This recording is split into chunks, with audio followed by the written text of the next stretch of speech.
The late Ming marks the advent of an early modern period of Chinese history. The sense that the changes that were taking place in the late Ming had lasting consequences contrasts with the traditional view that late Ming was a period of dynastic decline. The authority of the court was challenged, foreign enemies intruded, the common people revolted, and elites put their own interests ahead of the common good. There was a growing disconnection between the institutional expectations of the state and what was happening in society. Early Ming social policy had aimed to create a nation of largely self-sufficient rural communities. This surely was ceasing to be the case in the 16th century. Certain regions in Ming perhaps do justify such an approach. Early Ming observers understood themselves to belong to a world that was connected to Song and Yuan, and saw the Ming founding as responding to that history. But I am not sure that for the more developed regions of the south such as Jiangxi, Jiangnan, and Fujian we should treat the Ming beginning as the starting point. Recent studies of the Song-Yuan-Ming transition, of which Smith's piece is one, are useful here. Li Buizhong shows that the Jiangnan agrarian economy continued to develop during the southern Song and Yuan. War slowed its growth and it turned down sharply in the early Ming, but late Ming was a return to a pattern of growth. There was a localist turn in the 16th century in contrast to the more statist enterprise of the Ming founding. From the state's perspective, the institutional order imposed on local society in early Ming was collapsing, or, to put it in a somewhat more positive light, local initiatives for maintaining a viable order were multiplying. Lecturers spread Wang Yangming's interpretation of the Neo-Confucian vision and its stress on individual and local initiative activism. This suggests that once again China had entered a period of profound change and that a new order was emerging. A localist turn need not be anti-state per se, it can be justified by those with national concerns. Dynastic periods can often be divided into two parts, an era of state building, centralization, and efforts at social control. In the Song dynasty case, the localist turn followed a period of institutional centralization and aggressive foreign policy. The Tang state expansion and its control over land and labor was halted by the Enlushan rebellion. The Qing divides into a similar two halves in the early 19th century. The history of the People's Republic arguably divides with the opening up after 1978.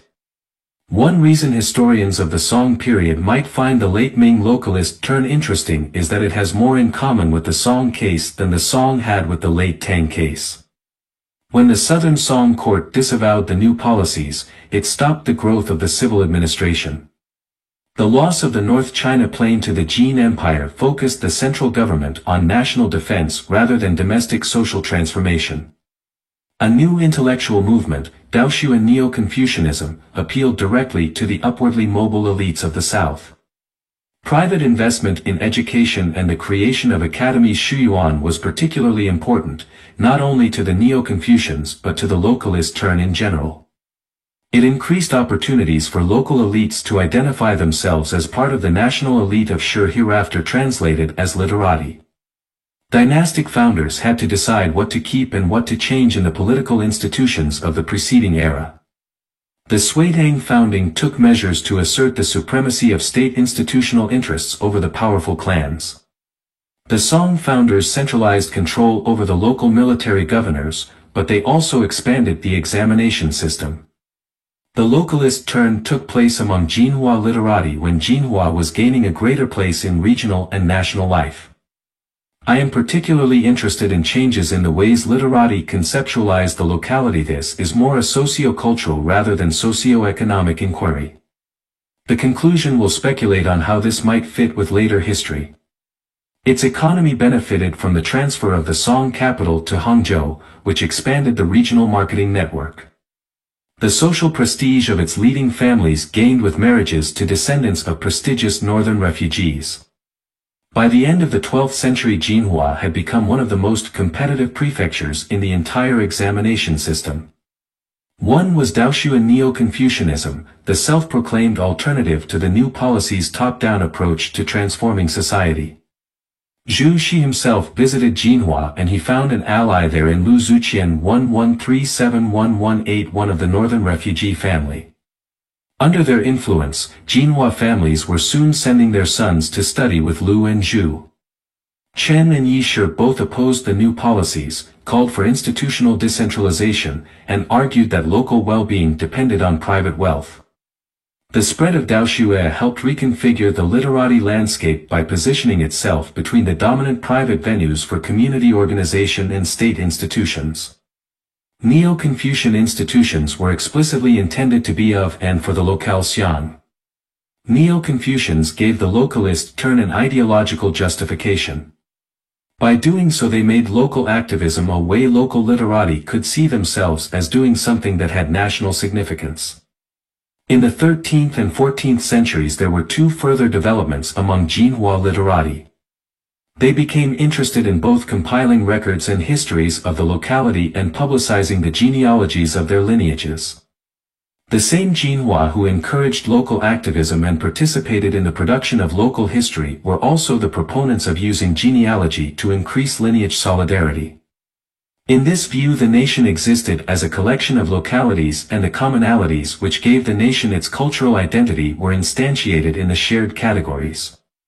Jinhua was not decimated by the Yuan conquest. Localist activities continued and its literati soon rebuilt their economic, cultural, and political ties to developments beyond the prefecture. In Yuan it was home to men who actively engaged in local projects even as they gained national reputations for Daoxue, statecraft, classical, and literary studies. Song Lian 131080, Wang Wei 13231374, and Hu Han 13071381 are the most famous examples. The discourse on Jinhua or Wuzhou local identity did not appear until the early 14th century. Wu himself was the student of the fourth master Su Qian, 12701337.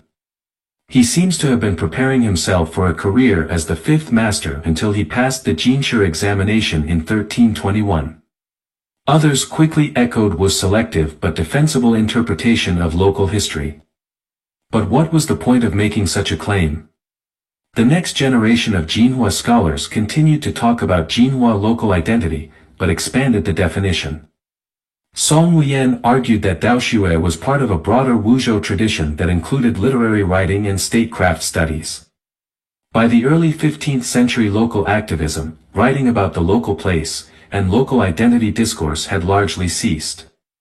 Yongle court officials made clear to Jinhua that although their claim to a Neo-Confucian heritage was legitimate, henceforth the court, not local literati, was to be the source of intellectual values.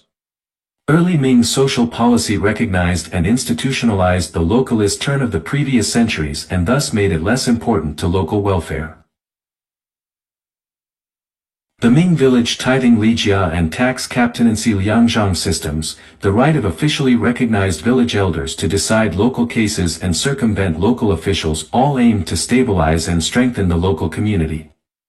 If the government was mandating the organization of local culture, religion, and society, there was no need for literati to organize their peers to carry out a localist agenda. Oyama Masaaki argued that this exemplified how the early Ming state made an alliance with landlords to control local society. But we can read his evidence in another fashion, that these were in fact the local literati elite lineages. These were often people who thought of themselves as sure who were being forced to take responsibility for the tax system according to the state's rules. This suggests that the Ming founding subverted the localist turn of Southern Song and Yuan. A possible third factor was the growing importance of lineages in local society. If lineages gained strength, they could take such a large role in managing local affairs that literati saw little reason to act in concert. It is not apparent from Zheng's work on Fujian that this was the case.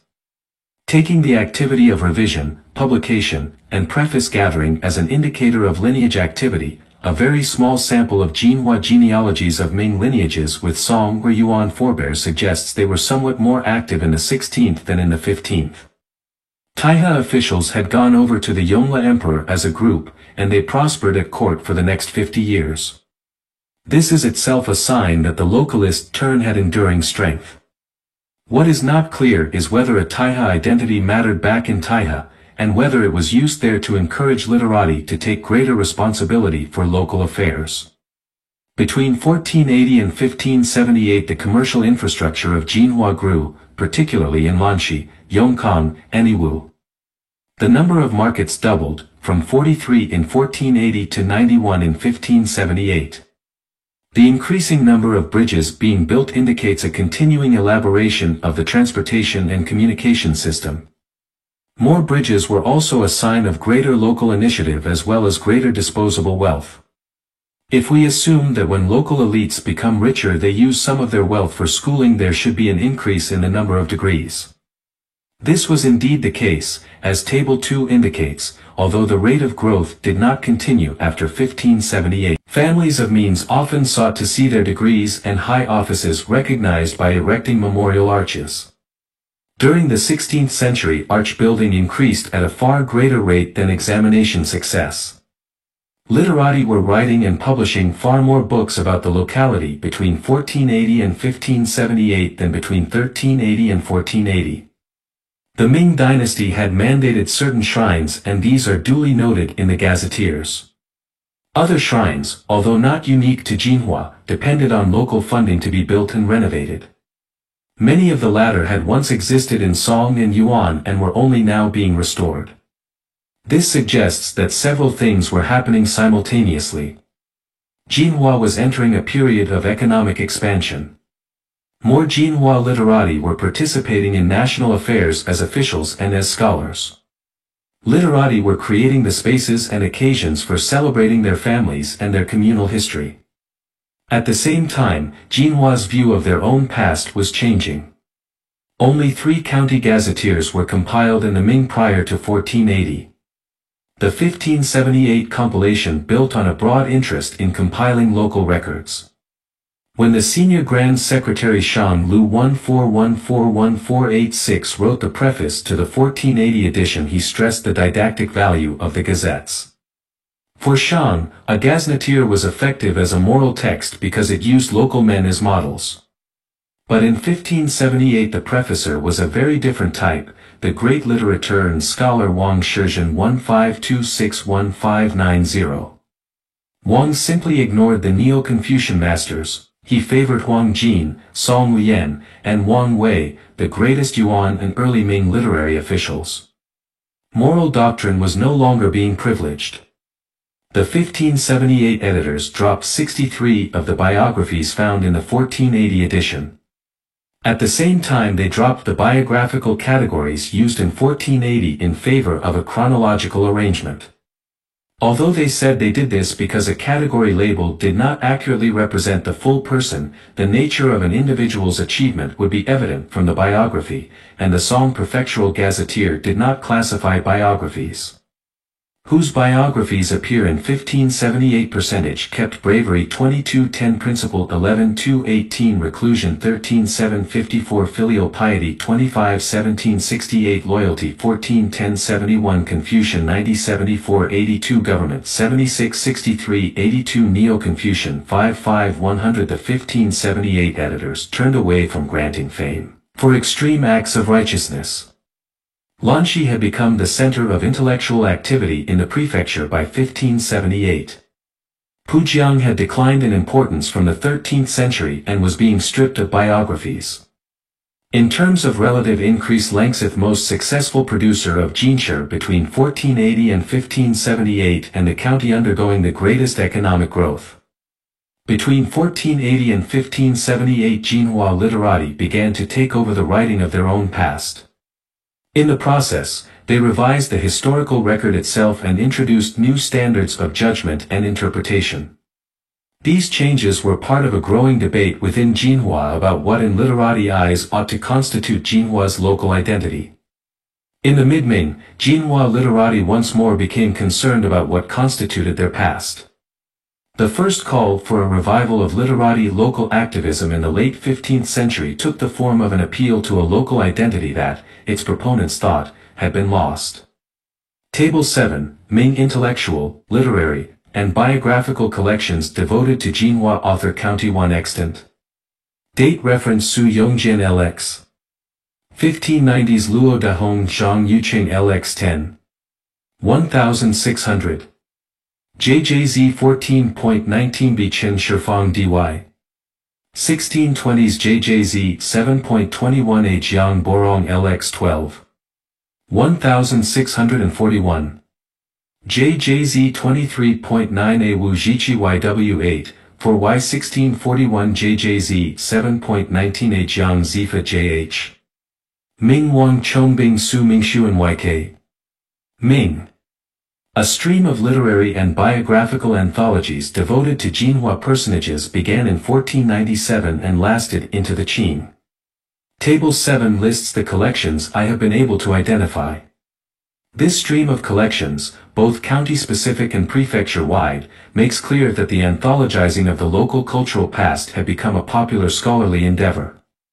Zhang Mao 14371522, JS 1466, author of the first of these works, the Gazetteer of the Shrine of Wu Worthies. He was also the earliest and most influential proponent of a Jinhua identity. Zhang took the Jinshi degree with high honors in 1466 and entered the Hanlin Academy. Zhang inspired an oppositional stance in others. Some of his followers joined in the protests against the emperor's southern tour in 1519, and one died from flogging as a result. Zhang produced the Gazetteer of the Shrine of Wu Worthies on the occasion of the establishment of the shrine. Zhang's preface to the Shrine Gazetteer became one of the touchstones for later works on Jinhua thought and literature. In it he explicitly makes the case for a renewal of Neo-Confucian localist orientation. He argues that place and lateral associations are an alternative to trying to force society to conform to the state's hierarchical order. If Jinhua men would take those enshrined as their models, they would no longer depend on receiving instructions from above. This was to be the beginning of a new cycle, Zhang concluded. May our Wu recover the heights it achieved in the song, let us do our best. In essence, the effort to transform local society was to take place in Jinhua through a transformation of the literati as a community of moral, political, and cultural actors. Zhang Mao was enlisting local literation, we may suspect, those Jinhua literati who held office in his own struggle with the court. Jinhua literati soon began to echo Zhang. We know little of Tong Pin's record of the cultural tradition of Jinhua. Little is known of Su Shidan. Zhang saw this work as restoring a model, begun locally by Song Lian for Pujiang, of recording the words and deeds of those who contributed to morality and statecraft. Dongyang had already lost much of its record, Zhang thought, and this book both halted the process of loss and encouraged the coming into being of those who would contribute in the future. Du Chu was the son of an official but appears not to have passed the exams or held office. Mention of his compilation is his one surviving mark. The nested hierarchy that extended from the lineage to the district xian to the county to the prefecture could be conceived as rising from the bottom up. Zhang Mao painted Prefect Zhao as a great local official who brought Neo-Confucian values to bear on Jinhua society with great effect. The compilation of orthodox learning in Jinhua made a case to the literati of our Wu that as people of this place they had a historical responsibility to be good Neo-Confucians. At the same time it made case for Jinhua to the larger world as place that was worthy because of what it had done for Neo-Confucianism. Qingzi found inspiration in Zhao He's anthology, became a student of Wang Yangming. Qingzi helped establish a center to promote Wang Yangming learning. His goal was to see the ultimate non-dual precept in order to match what former worthies called mind learning, thus to satisfy himself. His father urged on him the study of classics for the examinations. He did not think them that worthwhile at all. In the end he had no choice and went to the county examinations and passed in first place. Although he did not value examination studies, he thoroughly comprehended the 6 classics and 100 schools. He had him discourse with Qian Dehong and Wang Ji in Yangming Grotto. He boldly took our Tao as his personal burden. He thought deeply and understood and argued and asked. He spent 6 years at what he called the learning of extending knowledge, and the obstacles disappeared.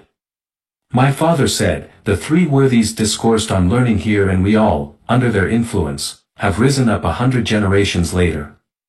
So he consulted with Ing Dian, and the students i.e. Xingyuan Li Hubi and Zhou Deji. They located a vacant spot. They used a stone grotto for a hall of several tens of bays. Inside was for sacrificing to the three former masters, and the front galleries were to house scholars from all over.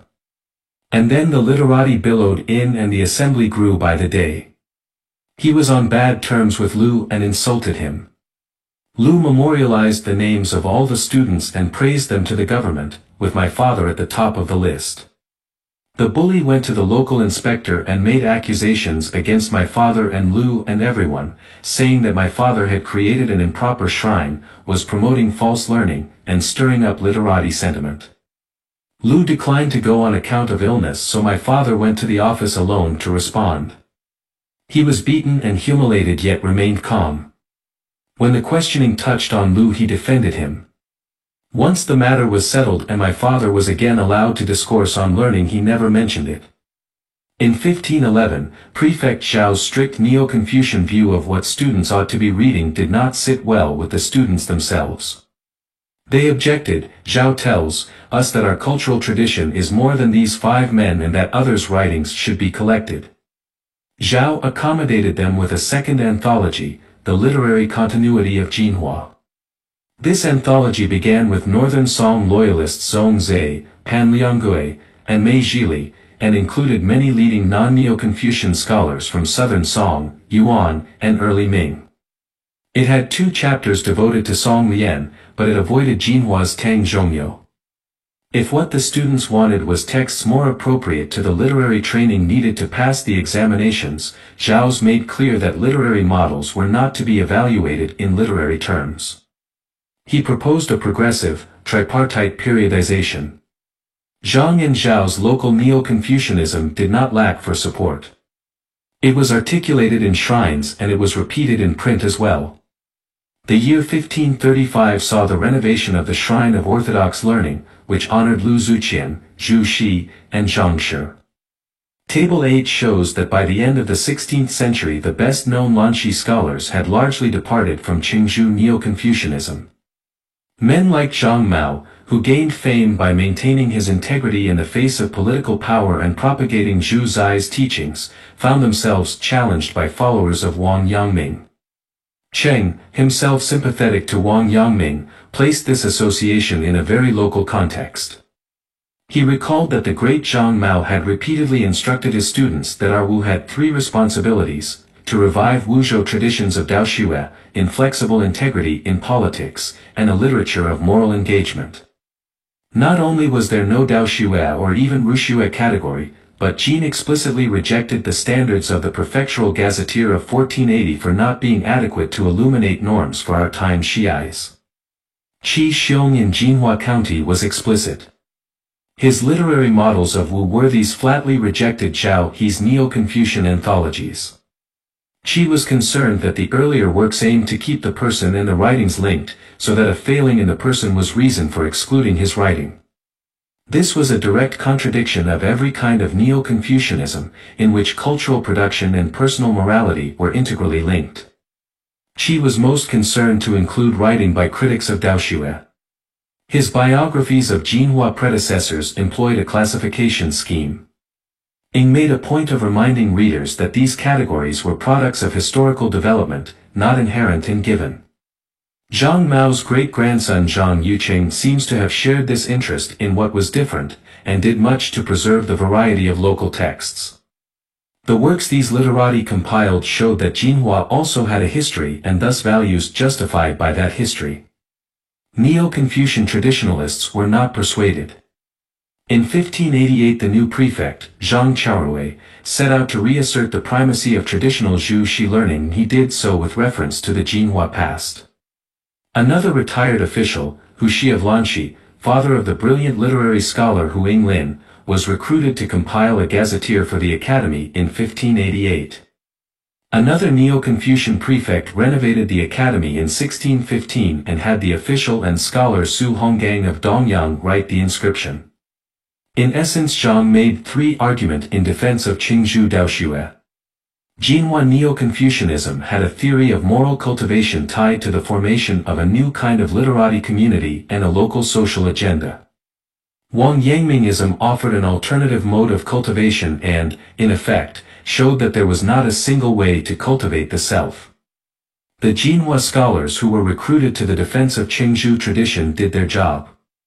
Lu Kaijiao's inscription noted that the prefect was taking aim at the current interest in theories that pointed directly at the substance of human nature.